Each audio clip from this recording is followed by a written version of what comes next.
C'est l'année 67 après JC. Vous marchez dans les rues en marbre de la Rome impériale, où l'air est épais d'encens, d'ambition et de secrets à peine enterrés. La fumée de cyprès dérive des hôtels éloignés. L'or brille de l'armure des gardes prétoriens. Et puis, le silence tombe. Les citoyens se séparent comme de l'eau. À travers le centre du forum, l'empereur Néron, drapé de robes violettes, les yeux brillants avec la fierté d'un dieu. À ses côtés, une vision, une mariée, couverte en soie tissée avec du fil d'or. Ses mouvements sont prêts. Son regard se baissa. Sa beauté, le genre qui fait que même les sénateurs assaisonnés oublient leurs prières. Mais sous la surface, sous les sourires forcés, les têtes inclinées et la joie soigneusement mise en scène, une tempête tourbillonnant dans des chuchotements. Parce que tout le monde dans cette foule connaît la vérité impensable. Pause. Puis tranquillement mais fermement, la citation est livrée. La femme sur le bras de Néro n'est pas du tout née une femme. Elle était autrefois un garçon nommé Sporus. Pause. Bâtiment de tension. Ce que Néro lui a fait, ce n'était pas le dévotion. Ce n'était pas de la romance. C'était quelque chose de bien plus dérangeant. C'était le chagrin remodelé en obsession. Le pouvoir s'est tourné vers l'intérieur jusqu'à ce qu'il brûle l'âme même d'un autre être humain. Un rituel de contrôle déguisé en amour impérial. Ce n'est pas une histoire d'amour.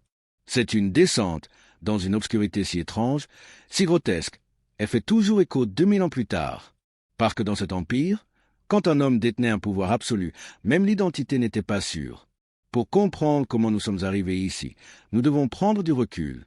Avant l'obsession, avant la cruauté, avant le nom de Sporus ne devient synonyme de tragédie. Il y avait un garçon nommé Néro, 16 ans seulement lorsqu'il est devenu empereur, à peine plus qu'un enfant lui-même. Et pendant un certain temps, l'Empire a osé espérer. Il était charmant, curieux et étonnamment moderne pour un dirigeant de la Rome antique. Il a abaissé les impôts pour les citoyens en difficulté, financé des jeux publics somptueux. Les théâtres ont ouvert où l'élite et les pauvres pouvaient s'asseoir côte à côte. Il a même joué sur scène, chantant et jouant du lyre. L'aristocratie a roulé des yeux, mais les gens ordinaires l'adoraient. Voici un homme qui ne se faisait pas simplement régner dans les salles de marbre. Il est entré dans l'arène. Il sourit aux enfants dans la foule. Il a écouté.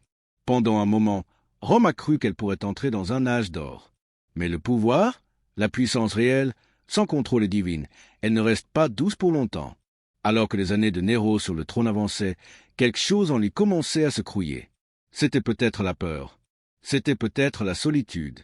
Ou peut-être que c'était la prise de conscience que dans un empire de 60 millions, il n'y avait pas une seule âme qui pouvait lui dire non. Et quand personne ne peut vous arrêter. Ce qui se passe ensuite n'est qu'une question de temps. Puis est venue Poppa Sabina. Elle n'était pas seulement belle, bien que des écrivains anciens ont décrit son visage comme quelque chose de sculpté par les dieux. Elle était magnétique, brillant, dangereux dans la façon dont seuls les gens vraiment intelligents sont. Et Néro a été captivé. À partir du moment où il a vu, il était accroché comme un poisson sur une ligne. Il n'y avait qu'un seul problème. Il était déjà marié à Octavia, la fille calme et dévouée de l'empereur précédent. Leur mariage était froid, politique, sans amour. Mais Poppa était la chaleur et l'ambition enveloppées dans la soie. Elle n'a pas attendu dans l'ombre. Elle a pris de la place. Elle savait comment charmer une pièce et commander un homme. Leur affaire a enflammé le tribunal de chuchotements, mais Néro s'en fichait. Il a jeté Octavia comme un vieux manteau. Puis il a épousé Poppa lors d'une cérémonie si extravagante qu'elle faillit presque le trésor. Soirée de Chine, fil d'or de l'Égypte, parfum d'Arabie. Rien n'était trop rare pour sa nouvelle épouse. Mais ce qui a commencé comme amour n'est pas resté ainsi. Néro a commencé à la regarder. En permanence. Pas avec affection, avec la faim. Il a placé des gardes autour d'elle pour une protection. Mais vraiment, pour contrôler qui l'a vue, qui lui a parlé, qui a respiré près d'elle. Il a rempli leur palais de statues et de portraits d'elle, de sorte que même quand elle était partie, elle était partout. Il l'a isolée, coupée-la de vieux amis, a remplacé ses serviteurs par des espions. Parce que Néro ne voulait pas de femme. Il voulait la possession. Mais Poppa n'était pas comme les autres. Elle n'a pas baissé les yeux quand Néro se déplaçait. Elle n'a pas flatté sa poésie ou ses faux applaudissements lors de ses récitals musicaux. Elle l'a défié. Et ça était dangereux. À 65 après JC, l'empereur autrefois célébré était devenu obsédé par sa personnalité de scène. Il s'est imaginé un grand artiste, plus qu'un dirigeant, plus qu'un homme. Mais Poppa n'a pas été impressionné. Une nuit, pendant ce qui a commencé comme un argument domestique typique, quelque chose s'est cassé. Certains disent qu'elle s'est moquée de ses performances. D'autres disent qu'elle a accusé d'aimer son public plus que sa propre famille. Citation. Contexte historique. Néron, en rage, a donné des coups de pied ou a frappé sa femme enceinte avec une force si brutale qu'elle est décédée. Elle portait leur deuxième enfant. Ce qui s'est passé ensuite aurait dû être un moment de calcul. Mais au lieu de cela, c'est devenu un théâtre de chagrin. Néron s'effondra à côté d'elle, sanglotant et hurlant. Il a supplié son cadavre de lui pardonner, a ordonné aux médecins de la faire revivre, riche promise, puis les a menacés de mort. Mais il était trop tard, et avec son dernier souffle, quelque chose en lui s'est cassé. Il a refusé que son corps soit incinéré, comme le demandait la coutume romaine. Au lieu de cela, il l'avait embaumé, posé dans une tombe plus élaborée que n'importe quel empereur auparavant. Il l'a déclarée divine, construit un culte en son nom, a laissé son siège préféré vide à chaque banquet, chuchota à l'air comme si elle répondait encore. Dans le palais, personne n'a été autorisé à dire le mot « mort ». L'impératrice était toujours parmi eux, a insisté Néron, et personne n'a osé dire le contraire. Quelque part dans le palais, derrière les rideaux de velours, la fumée d'encens, les prières chuchotaient à une impératrice morte. Un garçon travaillait. Son nom était Sporus. Il n'était pas important. Pas encore. Un esclave libéré, âgé de seulement 14 ou 15 ans. Éduqué. Obéissant. Assez intelligent pour gérer les enregistrements ou les défilements, assez calme pour éviter la tension. Mais il avait quelque chose qu'il ne savait pas dangereux. Son visage. Il y avait quelque chose dans la forme de ses yeux, les os délicats de ses joues, la douceur dans son expression. Et quand Néron l'a vu, l'a vraiment vu, quelque chose à l'intérieur de l'empereur s'est brisé. Ce n'était pas seulement une ressemblance. C'était la résurrection. Parce que les Romains croyaient que la ressemblance physique signifiait quelque chose de plus, un lien entre les âmes. Une sorte de réincarnation. Pour Néron, Sporus ne ressemblait pas à Poppa. Il était elle, ou du moins, il pourrait l'être. Imaginez le moment. L'empereur se tient là, creusé de culpabilité, parlant à une tombe, et soudain, un garçon apparaît, portant son visage. Pour Sporus, cela aurait pu être une matinée ordinaire. Pour Néron, c'était le destin. Il a appelé le garçon, lui a ordonné d'approcher. Et en cet instant, la vie de Sporus, sa vraie vie, s'est terminée. Il n'a pas été choisi. Il a été revendiqué. Et comme tant d'autres dans le monde de Néron, il n'a pas pu dire non. Néron n'a pas hésité. Il a convoqué les meilleurs médecins de Rome, non pas pour la guérison, mais pour la refonte. Il a donné une seule commande, faire le garçon en elle. Il n'y a pas eu de discussion, aucune explication, pas de consentement, pas d'évasion. Sporus a été emmené dans une aile privée du palais, un espace préparé en silence. Il n'y avait pas de fenêtre, pas de famille. Seuls les médecins masqués et les gardes. Les outils étaient primitifs. L'anesthésie, à peine engourdissante. Les cris, étouffés par des murs construits pour le secret. La chirurgie était brutale, brute, angoissant. Et ce n'était pas destiné à sauver une vie. Il devait en effacer un. Pose ferme et émotionnelle. Ce n'était pas seulement des mutilations. C'était une destruction systématique de l'identité de Sporus. L'opération l'a laissé marqué, changé et saignant. Il ne ferait jamais que le père des enfants. Ne marchait jamais dans une rue romaine sans être regardé. Il n'était plus considéré comme un homme, mais il n'était pas non plus une femme. Il était autre chose, une réflexion, un fantôme en soi, une ombre jetée par le chagrin de l'empereur. Sporus est allongé pendant des jours, peut-être des semaines, dans une pièce qui ne ressemblait plus au monde qu'il connaissait, enveloppé dans un tissu, nourri par des mains tremblantes, appris à rester silencieux. Quand il s'est finalement tenu, le personnel du palais avait déjà dit comment l'appeler. Pas Sporus. Pas garçon. Pas survivant. Depuis ce jour, il serait connu sous un nom différent. Sabina. Quand les blessures ont fermé, la mise en forme a commencé. Pas seulement le corps, mais l'esprit, la voix, la performance. Sporus, maintenant appelé Sabina, a été donné à un nouveau type de formation. Pas dans StarCraft, pas en lettres ou en loi, mais dans l'illusion. Il a appris à porter des robes conçues pour les femmes de la cour impériale. Raides, en couche, lourdes de broderies en or. Robes autrefois portées par Poppa elle-même. Il a appris à se déplacer différemment, doucement, gracieusement. Comment s'asseoir sans étaler ses genoux. Comment incliner la tête juste ainsi? Comment sourire sans montrer trop de dents? Les tuteurs lui ont appris l'art des cosmétiques. Charbon pour élargir les yeux, rouge pour les joues, poudre pour brouiller les angles d'un visage qui portait encore des traces d'enfance. Ses cheveux étaient bouclés et épinglés dans des nœuds élaborés. Chaque matin, des styles qui pouvaient prendre des heures. Métal chauffé, doigts brûlés, la puanteur des huiles et du parfum. Les entraîneurs de voix l'ont percé dans des tons plus élevés, des phrases plus délicates, des rires féminins. Et derrière tout, un seul but, effacer chaque trace de la personne qu'il était. Il ne pouvait y avoir de traces de Sporus. Seulement Sabina, l'impératrice reborn. Citation réfléchissante, doux, lourd. Pouvez-vous imaginer la torture psychologique de cette transformation?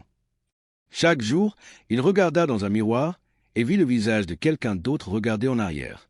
Pas une personne, une réplique, une poupée vivante, créée pour le chagrin d'un homme, et en cage par elle. Printemps, 67 AD. Rome a fleuri de couleurs et d'encens alors que l'Empire se préparait pour une célébration, contrairement à tout ce qu'il avait jamais vu. L'empereur se mariait. Encore, le palais a été transformé en un paysage de rêve. Des guirlandes de l'Est, des statues de dieux polis à un éclat, des milliers de lampes à huile brillaient comme des étoiles à l'intérieur des salles de marbre. Et au cœur de tout cela était Sporus, ou plutôt Sabina. Il a marché l'allée dans des robes une fois portées BY Popa Sabina, tissées de fil d'or, alourdies par des gemmes qui scintillaient autrefois sur le corps d'une femme décédée. Son visage était en poudre, ses lèvres tachées, ses yeux en bord d'écaule. Une couronne reposait sur les cheveux fraîchement recourbés. Ses pas étaient pratiqués, féminins, gracieux, mais sous chaque détail, chaque touche de soie, chaque scintillement des chandelles, il y avait une seule vérité terrible. Ce n'était pas une femme, c'était un enfant, modifié chirurgicalement, parade comme une mariée fantôme devant les yeux d'un empire. Les invités, sénateurs, généraux, dignitaires, s'inclinaient et sourient. Ils ont offert des cadeaux, des bénédictions, des lignes répétées. Ils applaudissent pour les vœux, gobelets levés au baiser. Mais derrière chaque visage peint se trouvait une répulsion, terreur et le silence. Personne n'a osé parler l'évidence. Parce que lorsque l'homme le plus puissant du monde épouse un fantasme, vous applaudissez ou disparaissez. La musique a joué, la fête a été servie, et un adolescent a été couronné impératrice de Rome. Le mariage a peut-être pris fin, mais la performance venait de commencer. Alors que Rome revenait à ses rythmes de conquête et de cérémonie, Sporus, maintenant Sabina, a emménagé dans sa nouvelle vie. Elle a reçu sa propre aile du palais, des dizaines de serviteurs, chevaux, bijoux, gardes, les mêmes honorifiques donnés aux vraies impérations romaines. Pour le monde extérieur, c'était du luxe. Pour Sporus, c'était une scène. Chaque matin, il vêtit de couches de tissu destinées à enterrer son passé. Assis au banquet à côté de Néron, rôde dans une litière dans les rues romaines, sourit sur la commande. Mais le rôle exigeait plus que la présence. Il a demandé de la mémoire. Néron, perdu dans la folie, se tournerait vers lui avec une nostalgie douloureuse et disait « Vous souvenez-vous des jardins de Capri? Comment nous avons regardé les étoiles tomber dans la mer ?» Sporus n'avait jamais vu Capri, mais il sourit, et hocha la tête, et a dit « Oui », parce que la seule chose plus dangereuse que de vivre ce mensonge a été de la casser. Il devait la devenir complètement. Il a dû réagir aux inventions de Néron comme s'ils étaient des vérités partagées. Il a dû pleurer les faux anniversaires. Rappelez-vous de fausses conversations. Rêve faux rêve. Et donc, jour après jour, Sporus a perfectionné le rôle de Sabina. Mais derrière les yeux, quelque chose s'est dimenté. Il est devenu silencieux, retiré, l'éclat forcé, les mouvements mécaniques. Il n'y avait plus de place pour Sporus. Seul l'écho d'une femme qu'il n'a jamais connue a joué sans cesse en présence de l'homme qui l'a tué. Ce n'était pas un mariage, c'était une obsédante, et Sporus était le fantôme. Comme si Rome ne suffisait pas, Néron a pris son illusion sur la route. En 67 après JC, il est parti pour la Grèce, pas en tant qu'empereur, mais en tant qu'artiste, interprète, spectacle divin. Il voulait que le monde voie sa grandeur. Et donc, à côté de lui, parcourra son impératrice. Sporus, toujours vêtu de soie d'une femme morte, toujours peint, parfumé et présenté comme Sabina. Ils sont arrivés à Corinthe, Delphi, Athènes, des villes qui avaient autrefois façonné l'esprit des philosophes et des rois. Maintenant, ils regardaient dans un silence stupéfait, alors que l'empereur de Rome a défilé un garçon altéré chirurgicalement à travers leur temple. Sporus devait jouer le rôle partout où ils allaient, souriant pendant les cérémonies, assis à côté de Néron aux courses de chars, bénédiction comme s'il était vraiment divin. Il a été accueilli par des dirigeants étrangers avec un protocole, mais derrière chaque arc raide, derrière tous les toasts polis, il n'y avait qu'une seule question. Qui est cet enfant? Et pire encore, pourquoi personne ne dit rien? Mais personne n'a rien dit. Parce que lorsque l'homme qui commande les légions de Rome insiste sur le fait que la fantaisie est la réalité, vous vous inclinez, vous applaudissez, vous détournez les yeux. Et donc la charade a continué, mile après mile, port après port. Sporus, encore à peine plus qu'un enfant, a été traîné à travers le monde antique comme un artefact vivant, un morceau de chagrin, un costume avec un rythme cardiaque. Personne ne lui a demandé s'il voulait être là. Ils ont seulement demandé comment il avait réussi à sourire si bien. À 68 après JC, Rome en avait assez. Le Sénat s'est tourné. L'armée s'est révoltée. La garde prétorienne, une fois que le bouclier personnel de Néro a déclaré la loyauté ailleurs. L'empereur qui régissait autrefois comme un dieu n'était soudainement qu'un homme en fuite. Et encore, à travers tout cela, Sporus l'a suivi. Ils ont fui la ville ensemble pour ne pas se battre, pas pour mendier, mais pour se cacher. Une villa en ruine, entourée de silence, est devenue le refuge final.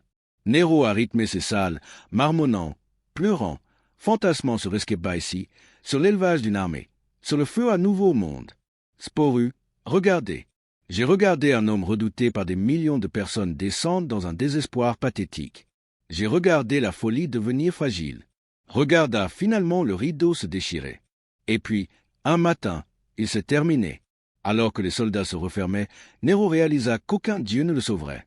Aucun public n'applaudirait. Il a pris un poignard, a demandé à un serviteur de l'aider à le presser. Et avec un dernier halètement de vanité, il est mort. Le monde a peut-être respiré un soulagement. Mais pour Sporus, le cauchemar ne s'est pas terminé. L'homme qui avait remodelé son corps, son nom, son âme même, avait disparu. Mais le rôle qu'il avait été contraint de jouer, toujours s'accrochait à lui. Il n'était plus Sporus. Et maintenant, sans Néron, il n'était pas non plus Sabina. Il était autre chose. Quelque chose que le monde ne savait pas quoi faire. Une relique vivante. Un souvenir que personne ne voulait se souvenir, mais personne ne pouvait se permettre d'oublier. Néro était parti. Mais Sporus est resté. Et dans le vide qui a suivi la chute de l'empereur, Rome a fait ce qu'elle a toujours fait avec de belles choses brisées. Il l'a utilisé. L'un après l'autre, les nouveaux hommes au pouvoir l'ont revendiqué comme une propriété, non pas en tant que personne, mais comme un symbole. Un prix. Premier Nymphidius Sabinus, qui a paradé Sporus à travers le palais comme s'il, pas Néron, avait été le mari légitime. Puis Otho, puis Vitellius, chacun l'utilisant pour imiter la légitimité impériale, pour posséder quelque chose laissé par le pouvoir. Personne ne lui a demandé qui il était, seulement à quoi il ressent, seulement à quel point il pouvait encore jouer de manière convaincante sur l'impératrice. Il était à nouveau habillé dans des robes féminines, appelé Sabina en public, servi du vin lors de fêtes comme une femme à côté de son mari. La folie n'est pas morte avec Néro. Il a simplement changé de main. Et puis, la torsion finale. Vitellius, toujours désireux d'impressionner la foule, a annoncé des plans pour un nouveau type de spectacle. Il jetait Sporus dans l'arène, déguisé en jeune fille mythologique. Et là, devant des milliers, reconstituer une histoire de viol et d'humiliation de la légende romaine. La foule applaudirait. Les acteurs frapperaient. Et le garçon qui avait autrefois été Sporus serait utilisé une dernière fois, pour le divertissement. Une perte publique, une destruction rituelle de tous les fragments restants. Il avait tellement survécu. Mais ceci, c'était la dernière ligne.